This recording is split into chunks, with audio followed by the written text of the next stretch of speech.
Hi there and welcome to another Raid Shadow Legends video.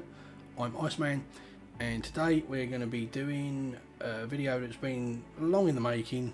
Well, not so much long in the making as long in the getting around to doing it. Yeah, we're doing HP Heroes Part 4.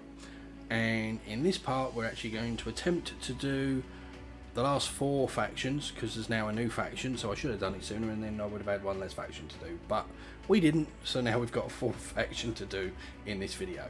And yeah, we'll jump straight into it.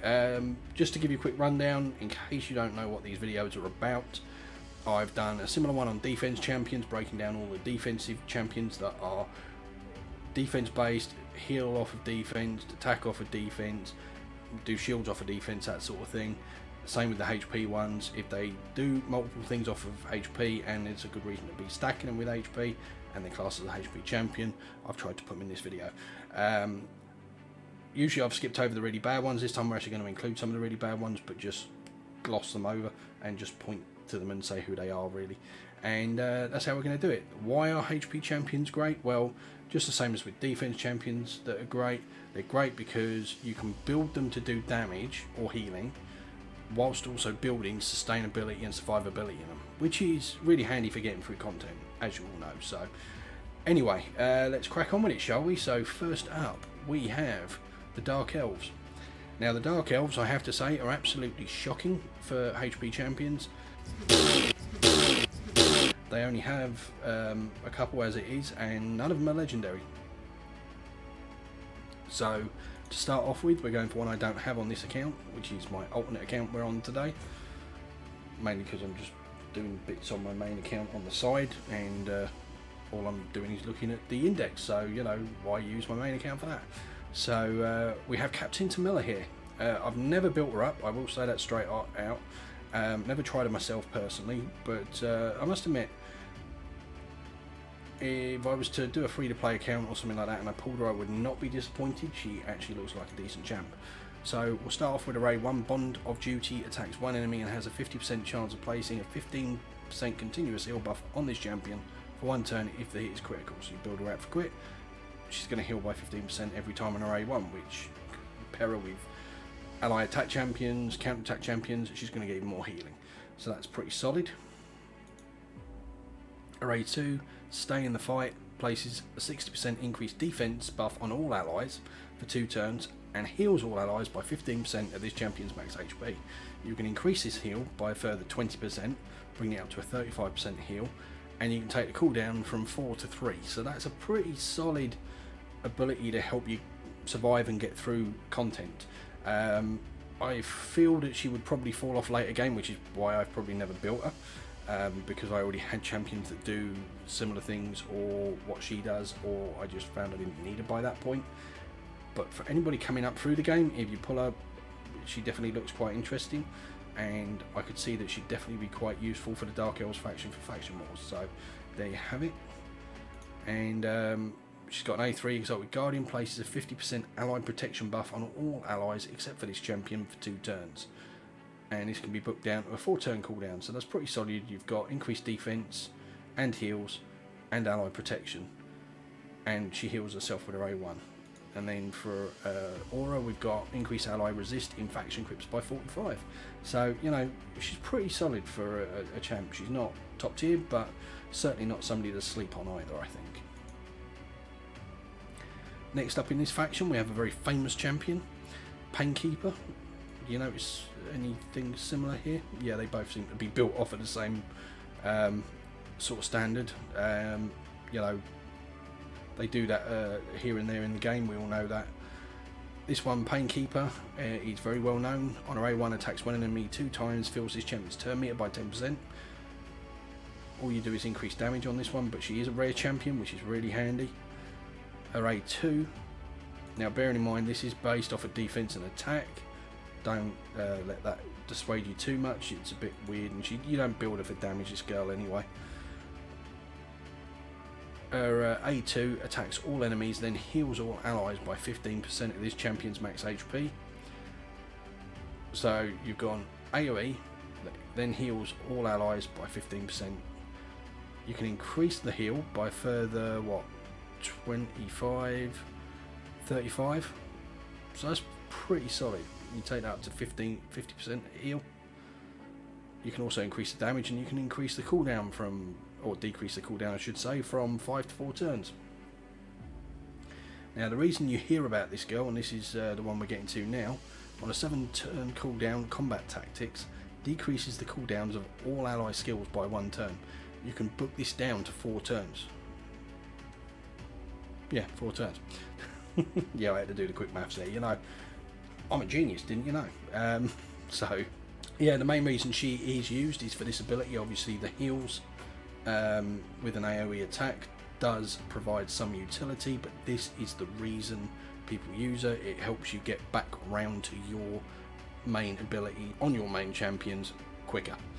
And so she's used for clan boss teams quite often, but she can also be used anywhere else really, and she's a pretty solid champion. She also has a lead aura of increased ally HP in faction crypts by 21, which is not bad.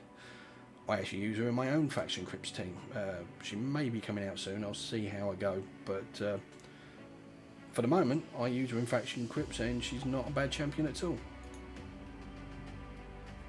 And that's it for the Dark Elves. Like I say, they are lacking, I'm afraid. The Knight Revenant are a little better, sort of. I've got a couple more, but not necessarily better.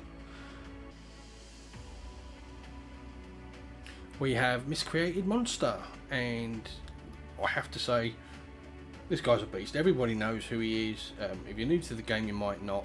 This guy came out in the 2019 Halloween event, or around that time. I wasn't even playing the game back then, but I've managed to get all the Halloween champions since, and yeah, this guy, as you can see, absolutely looks amazing and has one hell of a kit. Early game in particular to mid game, he is extremely useful, and even going on towards the end game, you'll still find the odd use for him here or there. So yeah, absolutely amazing champion, one that definitely deserves to be on this list. And yeah, let's dive into him. So Meaty Fist is A1, damage based off of HP, which is what we're after. Attacks one enemy 2 times, each hit has a 15% chance of placing a stun debuff for 1 turn. This can be booked up to 25%, has a 50% chance of placing a 60% decreased defense debuff for 1 turn if the stun debuff is placed. Again, this can be booked up to 70%. So, pretty solid. Now, in my mind, this is his big money ability. Lightning Storm is A2, attacks all enemies and has a 50% chance, which I believe is 60-70% when booked, which is not bad at all, of placing a stun debuff for 1 turn. On an AoE, that's absolutely amazing. Places a shield buff on all allies for 3 turns equal to 25% of the damage inflicted. So, and the damage is based off HP. So again, you want him to have high HP, but you also want to like get his crit damage and crit rate sorted as well. Don't forget that accuracy, because you're going to need the accuracy to land his debuffs. He's an absolutely amazing champion. If you want to see more on him, take a look at the guide I've done over there. And yeah, he's a great champion. One of the most amazing in the games in many respects. Even though I don't play him a lot these days, he's still absolutely amazing. The main place he's used is Spider's Den, where he hits all those spiderlings, therefore gets a lot of damage off in one go, and puts this massive chunky shield on your entire team. And he basically makes, I wouldn't say spiders a cakewalk, but he makes it a hell of a lot easier than it is without him, especially early to mid game, but even late game he's just a beast, and it provides really solid support there on that. And then his A3, It's Alive. It's alive. It's alive. It's alive. It's alive! Places a 50% ally protection buff on all allies except for this champion for 3 turns. Heals his champion by 50% of their max HP. So again, this is where getting his HP up is important for his damage. It's kind of like attack on an attack champion. Obviously, you want to be getting like for a damage dealer. Obviously, you want to be getting their crit rate up to 100 or as close to it as you can manage. Crit damage you want to get really high, like above 200 if you can help it, up to 300 if you can really help it. But obviously for lower end accounts that's very difficult, but certainly up towards 200 if you can manage it. But then you also still need to level that with its HP. So if you're managing over 200, you're probably going to want the what would be, I don't even know what it would be, because obviously HP is a different number entirely, but on attack it's usually sort of say 4k for around 200, and going up towards 5 or 6k if you're going any higher than that, to sort of balance it out. So you're going to want a really chunky HP on him, but bearing in mind that also heals him for 50% of his max HP. That's going to be a big heal. He also places a 15% continuous heal buff on himself for 3 turns. This is absolutely amazing. Again, totally busted move. Can be booked down to 4 turns. In fact, I forgot to mention this one can be booked down to 3. Spooky Groan is passive. Do not knock this. It is a pain in the arse. I hate facing this in the arena. It does my nutting. Places a fear debuff on the attacker for 1 turn whenever an ally is attacked while under an ally protection buff. So you go out there, you put his It's Alive ability out there for 3 turns. Anytime you hit one of those allies, you're getting a fear put on you, and it is really annoying and really difficult to fight. Well, not difficult. The way around it is generally to just nuke him down and then go for them. But it's still a pain in the arse, and if you've got champions that are mostly AoE, which you might have in the arena, you're going to keep getting feared, which then means you might not proc your next move. So it is a vicious chain, and it is a really good move in the arena. And I still face off against this even in Gold 4, so, you know, it is just an amazing move. And then, to top it all off, he also has increased ally HP in arena battles by 33%. Not amazing. I'd prefer that to be all battles, or dungeons would have been better. But in the arena is good, and he is very useful in the arena in 3 versus 3. Certainly on defensive teams he's very good as well. So yeah, let's move on, shall we? We have Berghoff the Malformed. This chap, you may have got him. He was a sort of he was one of the shard champions we did, the only epic one we've ever done, I believe. And personally I didn't go, I mean I did get him, but I didn't go out my way to get him too much, and I've not built him up, so I can't say how good he is. I've heard sort of mixed news on that one. Nightmare Juggernaut is A1 attacks one enemy, has a 50% chance of placing a 15% continuous heal buff on this champion for 1 turn if this attack is critical. So obviously you're building him out for crit again. Damage is based on HP. Right, is A2 Chemical Stench. Attacks all enemies, so you got an AoE, and has a 30%, what's this, 40, 50, 60% chance when booked of placing a provoke debuff for 2 turns. On AoE that is actually really good.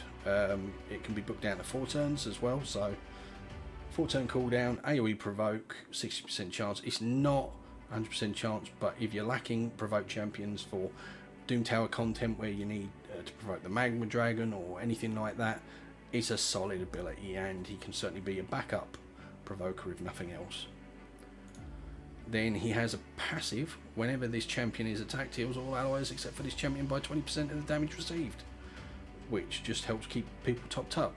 I don't think he's an amazing champion, but if you need somebody to fulfill that provoke role, he'll do it for you, and he's not terrible.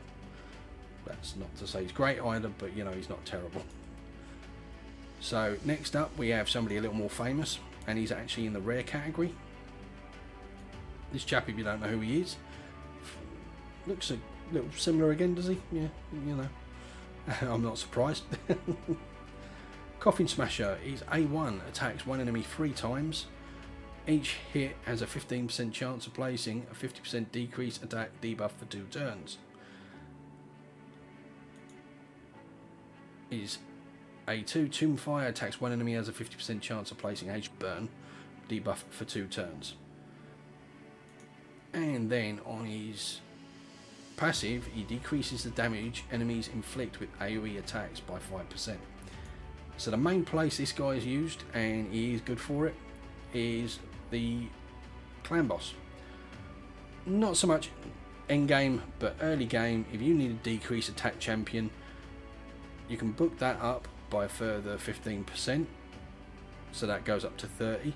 He hits 3 times, so that's a fairly solid chance.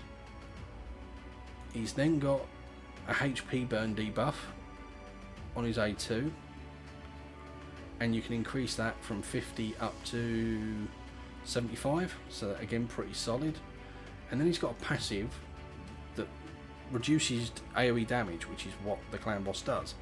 So yeah, that's basically where he's most suitably used for, and he can be quite handy. If you've got nobody else and you need him, I'm sure there are other areas of the game like Doom Tower, Faction Wars. You know, if you're really lacking for champions, he'll do some work for you, but he is really more of a clan boss specialist, this guy. Next up, I believe we have Guardian. Now, this guy is one of the naff ones, so we're not going to talk too much about him. Decrease duration of all enemy buffs by 2 turns on an A1. It's not terrible, but he attacks one enemy and he's got an extra chance of decreasing duration of all enemy buffs. So that is actually kind of solid. His A2 attacks 4 times at random. This is where I start not liking the guy so much. This one is at least based off of HP. I believe this one isn't. Yeah. Even if it's HP secondary. Each hit has a 30% chance of applying block buffs for 2 turns. It's a nice ability if it wasn't for this random. If that was just a simple AoE or something, it'd be a lot better. And then here he's got this lovely ability. He places block debuffs, counter attack, continuous heal, but it's all just on himself, not on any of his allies. And that's why I tend to ignore that champion, and I've never built him and I probably never will. Daywalker's pretty much the same. He gets even worse. First ability is based off of attack. He gets an extra hit occasionally, meh. And he's got ally protection on all allies for 2 turns, and a block buff, debuffs buff on himself for 2 turns. Removes all debuffs from himself only. So all he really brings is ally protection, and that's about it. For the team, nothing else. His A1's naff, and he can get revived to come back and hit people when he dies. He's not a champion I'd look at, and I'm not going to talk about him any more than that. We're just going to move straight on, and we are now heading over to the Dwarves. And first up, we have a legendary this time, Samar Gemcursed. Now, this is a chap I would absolutely love to get. He looks really cool, great skin, and as per a lot of these new legendaries, he's got a lot of ability, so this might take a minute. His A1 Crystal Flesh attacks one enemy and heals by 15% of the damage inflicted if this champion has 50% HP or less. If he's got more than 50% HP, it fills this champion's turn meter by 15%. So, you know, you can see that he's got some decent stuff on his A1 there. If he's lower on health, he gets healed. If he's higher on health, he gets turn meter. Great. His A2, Emerald Curse, attacks one enemy, inflicts bonus damage equal to the difference in HP percentage levels between this champion and the target. Plus 1% damage for every 1% different. So if he's attacking another HP champion, he's not going to do so much bonus damage. But if he's attacking, if he's built with really high health, which as a HP champion you want to be, and it's based off of HP this damage, and you're attacking an attack-based champion who's got really low health, or somebody who's defensive actually, and got really high defense but low health, again he's going to do bonus damage, and that damage is going to increase. He also inflicts bonus damage equal to the difference in number of buffs on this champion and the target, plus 10% damage per buff. Now, this isn't the damage it does, this is bonus damage, so, you know, I haven't seen it in action, I don't know what it comes down to. It's on a 3-turn cooldown when it's booked, but I think it's probably pretty solid, and he does seem like a rather interesting champion. His A3, Boon Subversion, attacks all enemies and has an 80%, 100 when booked, chance of stealing 2 random buffs before attacking. Places an extra hit on enemies that have any buffs left.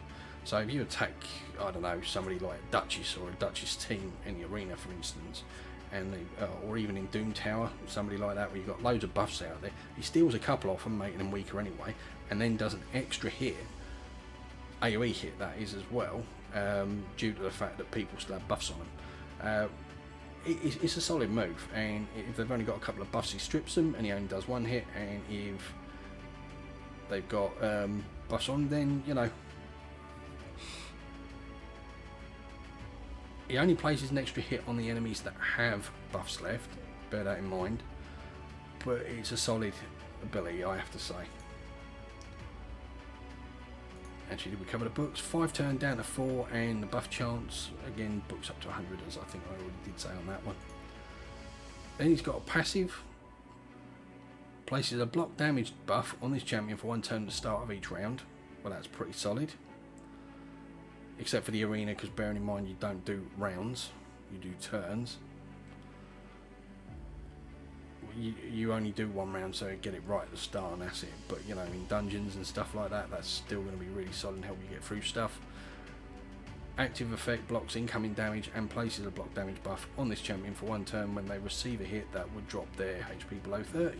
So he's got like an inbuilt sort of save himself bit, which is nice. Then he's got an aura that increases ally HP in all battles by 30, which is pretty decent.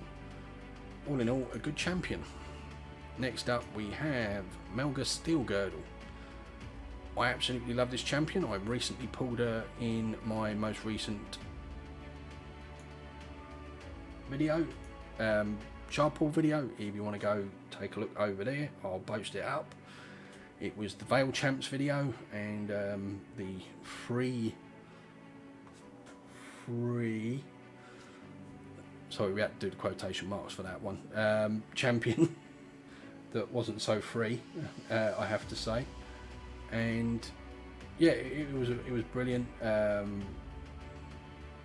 Enjoyed it. I'm building her up currently for my Dwarves team, and yeah, she's a great champion. Let's take a look at her abilities. So we have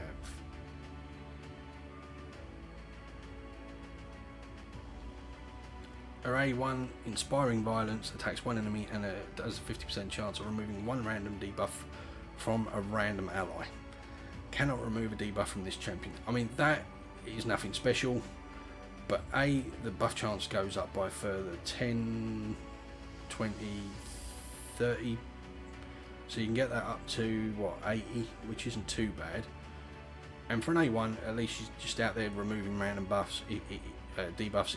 It's not terrible, but it's not amazing. Where she starts to become really interesting, and the damage is based off of HP, by the way, which is really handy. Sheer Grit, her A2 places a shield buff on all allies equal to 20% of this champion's max HP for 2 turns.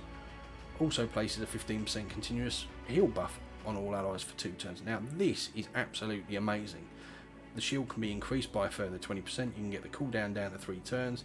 This makes her viable for Shadowkin. It makes her amazing for faction wars.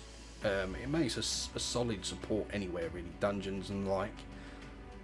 Affinity being counted for, of course, but at least affinity just means she's going to be the target if she's a weak affinity, because she's not out there to do damage. And then a big money ability, Glorious Return, revives 2 random allies with 20% HP and 20% turn meter. Also places a shield buff on the revived allies for 2 turns equal to 30% of their max HP. This is on a 7 turn cooldown and can be booked down to 5. I absolutely love this champion. I think she looks really cool, and I love her kit. And I love the fact that she's a reviver on the Dwarf squad. I know there is a legendary that does it, but I don't have her on. I actually have her on this account that we're currently on. I don't have her on my main account, so I was really chuffed to pull this champion.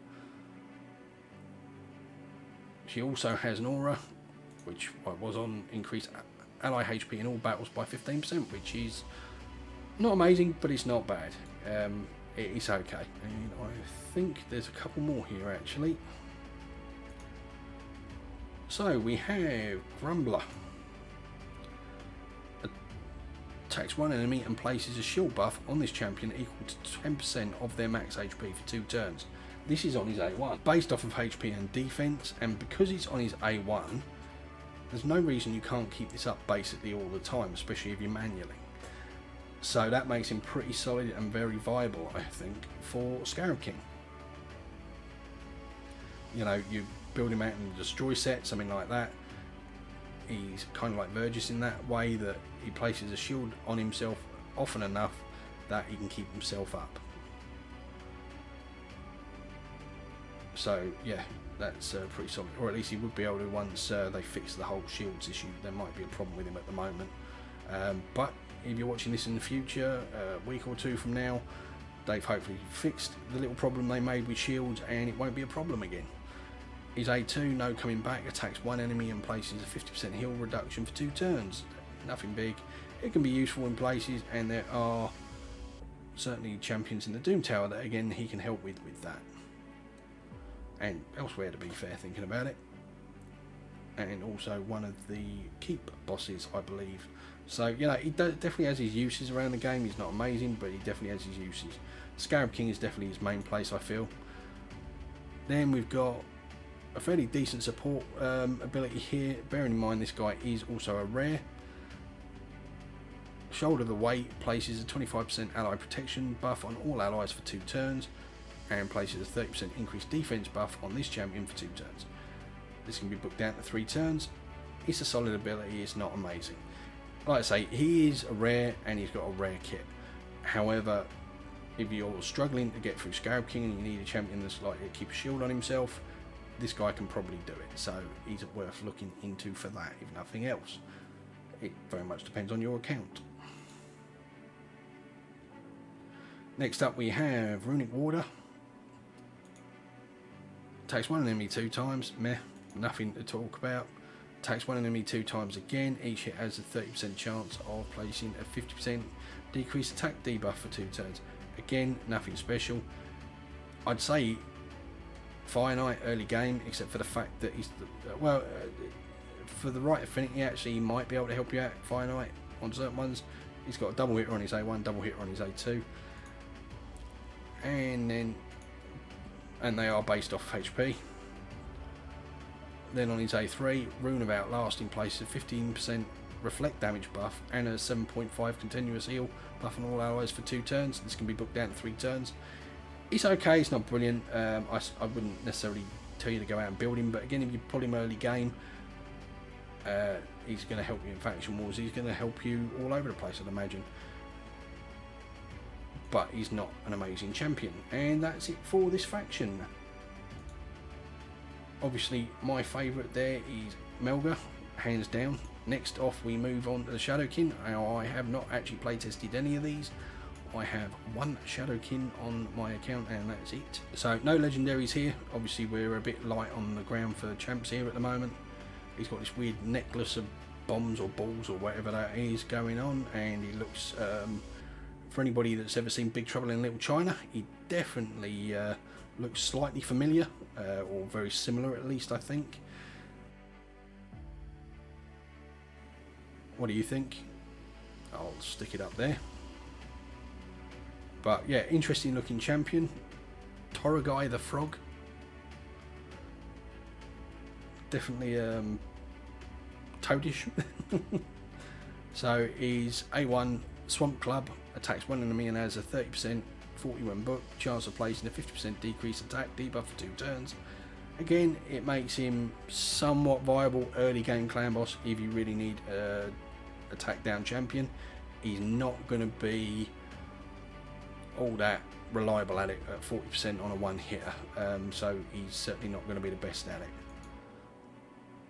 But at least early game, if you're really needing one and you haven't got one, he can do it a little bit. Then we've got Potent Stench. Is A2, attacks all enemies and has a 50% chance of placing a revoke debuff for 1 turn. The chance increases by 5% for each debuff on the enemy, and the cooldown can be brought down to 3. So obviously this can be used on the likes of Magma Dragon, and it's kind of handy, and you are going to be putting debuffs on the Magma Dragon, I'd imagine, so the more debuffs he has on him, the more chance you've got of landing this. Then we've got an A3. Bog Blessing places a shield buff equal to 15% of this champion's max HP and a 50% ally protection buff on all allies except for this champion for 2 turns. Bear that in mind if you want to try using this guy in somewhere like the Shadowkin. He doesn't put it on himself, just everybody else. Also heals this champion by 25% of their max HP and places a 30% reflect damage buff on them for 3 turns. The heal increases by 2.5% for each poison debuff on the enemy team. This can be booked down to 3. Again, he's okay, he's not amazing. I can't say I'm a huge fan of this guy. When attacked, has a 50% chance of placing a 5% poison debuff on the attacker for 2 turns. Occurs once per hit. Now again, this guy really seems to have a very mixed kit. The A1 says Clan Boss, the A3 definitely says Clan Boss with putting out poisons, which is quite good. And he's got a nice little support ability there that will again help on Clan Boss. The A2 on the other hand has nothing to do with Clan Boss since you can't provoke the Clan Boss. All in all, I think his best place for most people will be the Clan Boss, but you could also use him on, say, the Magma Dragon to do poisons and support and putting out the provokes. And that's really going to be your best place for him, I think. Those 2 places. Obviously, if you get him, and when the faction comes out for Faction Wars, if you ain't got a whole lot of them, I wouldn't be picking and choosing. I'd be using pretty much whoever you've got, because you're going to need to early game. Of course, they have said that that's not going to happen until they have fleshed out the faction a bit more, but we'll see, because we know what they did with the Dwarves, and they didn't have a hell of a lot. We've got our last champion here, Blood Mask. I actually really love the look of this guy. I think he looks really cool. Sort of samurai with sort of death cult mask attached to him. Looks really interesting. The only problem is he looks cool and he's an absolutely terrible champion. He's got turn meter on his A1. He's got decreased speed. He increases his own turn meter or whatever on his A1. He decreases speed on his A2, and then he's got a single target, 100% chance of stunning on his A3. The problem is all of this is single target, so for me that's a big no. I wouldn't bother building this guy again unless you've pulled him and you don't have anybody else for the faction, but until the Faction Wars comes out I wouldn't bother, because by then you may well pull other people that are going to be better. So yeah, and actually that's it, guys. You know, we managed to plough through it pretty quick, mainly because these last 4 factions don't have a lot of HP champions. I hope you've enjoyed this video. Hope it's given you something to think about. If you can think of any champions I've missed, should have talked about, there is one I blatantly missed, but he is one of those HP champions that just doesn't do anything off of HP really, so there was no point putting him in it. He's classed as an HP champion, but he's not. If you watch any of my previous videos, you'll know I rant on about this quite a bit because it does my nutting. But I can't be bothered to harp on about it too much this time. I hope you enjoyed the video. If you did, please give it a thumbs up. It lets YouTube know it's a good video and more people should watch it. If you like my content, please hit that subscribe button and ding the bell, and then you'll get notified next time I release a video. Anyway, I hope you're having a great day, and I will catch you in the next video. Bye.